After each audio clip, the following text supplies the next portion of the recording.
Kanakamala IS recruitment കേസിലെ NIA സാക്ഷി കോഴിക്കോട് കൂളിമാട് സ്വദേശി ഫയാസിനെ ഭീഷണിപ്പെടുത്തിയ സംഭവത്തിൽ പോലീസ് കേസെടുത്തു. മുൻ പോപ്പുലർ ഫ്രണ്ട് പ്രവർത്തകനും ഇപ്പോൾ SDPI പ്രവർത്തകനുമായ ഫസൽ റഹ്മാനെതിരെയാണ് പോലീസ് 2 FIR ഇട്ടത്. FIRന്റെ പകർപ്പ് 24 ലഭിച്ചു. 24 ബ്രേക്ക്.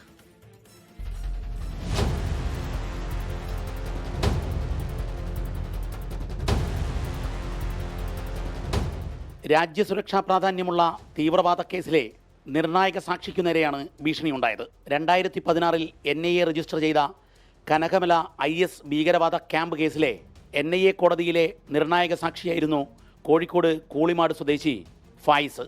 ഫായിസിനെ മുൻ പോപ്പുലർ ഫ്രണ്ട് പ്രവർത്തകനായ ഫസലുർ റഹ്മാൻ ഭീഷണിപ്പെടുത്തി എന്നതാണ് കേസിനാസ്പദമായ സംഭവം.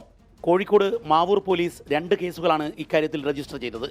ക്രൈം നമ്പർ 529, 537 കേസുകളിലായി BNSലെ 126, 381, 329 തുടങ്ങിയ വകുപ്പുകൾ ചേർത്തിട്ടുണ്ട്. തീവ്രവാദത്തിന് ഒത്താശ ചെയ്യുന്നത് ഉൾപ്പെടെയുള്ള പ്രവർത്തനങ്ങളിൽ ഏർപ്പെട്ടതിൻ്റെ കുറ്റമാണ് FIRൽ സൂചന നൽകുന്നത്. കണ്ണൂർ ജില്ലയിലെ കനകമല കേന്ദ്രീകരിച്ച് IS ഭീകരർക്കുള്ള റിക്രൂട്ട്മെൻറ്റും പരിശീലനവും നടത്തുന്നതായി കേന്ദ്ര ഇൻ്റലിജൻസ് രഹസ്യാന്വേഷണ റിപ്പോർട്ട് നൽകിയിരുന്നു. ഇതേ തുടർന്നാണ് NIAയുടെ പ്രത്യേക സംഘം കനകമലയിലെത്തി 2016 നേരിട്ട് ഭീകരസേനാംഗങ്ങളെ പിടികൂടിയത്. ഈ കേസിലാണ് NIAയുടെ മാപ്പുസാക്ഷിയായി കൂളിമാട് സ്വദേശി ഫായിസിനെ NIA കോടതിയിൽ ഹാജരാക്കിയത്.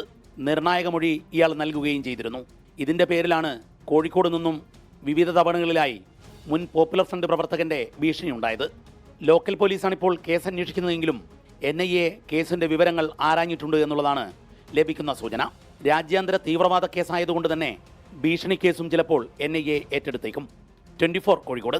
ലോകത്തെവിടെയായാലും ഏത് സമയത്തും 24 വാർത്തകളും ഓഗ്മെന്റഡ് റിയാലിറ്റി പാക്കേജുകളും എക്സ്പ്ലെയിനറുകളും വിശദമായി കാണാൻ ഞങ്ങളുടെ YouTube ചാനൽ നിങ്ങൾക്ക് സബ്സ്ക്രൈബ് ചെയ്യാം.